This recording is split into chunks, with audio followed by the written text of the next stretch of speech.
कोकणातील पहिलं आदिवासी भवन खेडमध्ये उभारण्यासाठी प्रयत्न सुरू असून आदिवासी समाजाला लवकरच हक्काचं भवन मिळणार असल्याचं आश्वासन श्रेया कदम यांनी दिलं.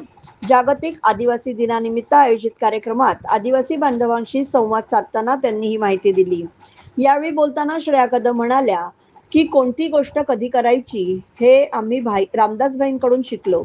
त्यांच्या पावलांवर पाऊल ठेवून योगेशदादांनी कुणबी समाजाचा मोठा प्रश्न सोडवला.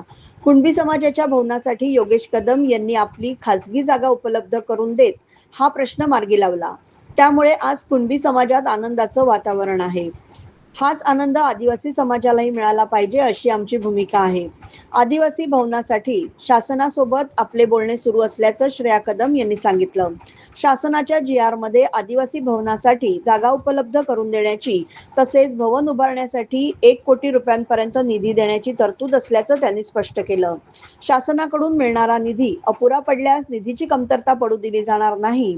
योगेश कदम आणि रामदास कदम यांच्या माध्यमातून अतिरिक्त निधी उपलब्ध करून देण्यासाठी प्रयत्न केले जातील असेही श्रेया कदम यांनी स्पष्ट केलं. त्यामुळे कोकणातील पहिलं आदिवासी भवन खेडमध्ये उभारण्याच्या दिशेने हालचाली सुरू झाल्या असून या आश्वासनामुळे आदिवासी समाजात उत्साहाचं वातावरण निर्माण झालंय.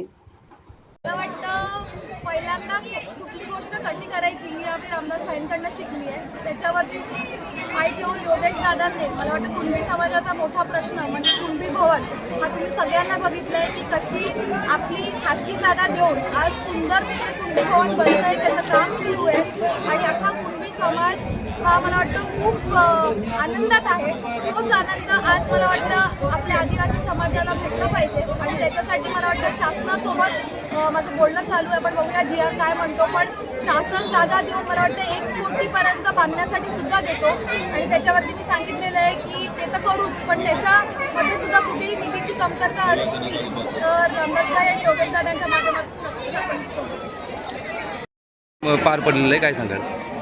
हो, खूपच बरं वाटलं. दादाचं काम आणि पहिल्यापासून भाईंनी पण तालुका जे बांधणी केलेली आहे ती योगदानाचा पूर्ण पाठिंबा मागे आहे ते आज या मेळाव्यावर सुद्धा झालं.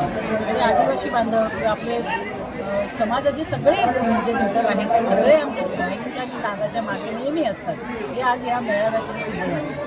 आणि आमच्या सगळ्या जे पदाधिकारी आहेत शासकीय अधिकारी आहेत त्यांनी एवढं छान म्हणजे कार्यक्रम घेऊन काढणार त्यामुळे त्यांचेच सगळ्यांच्या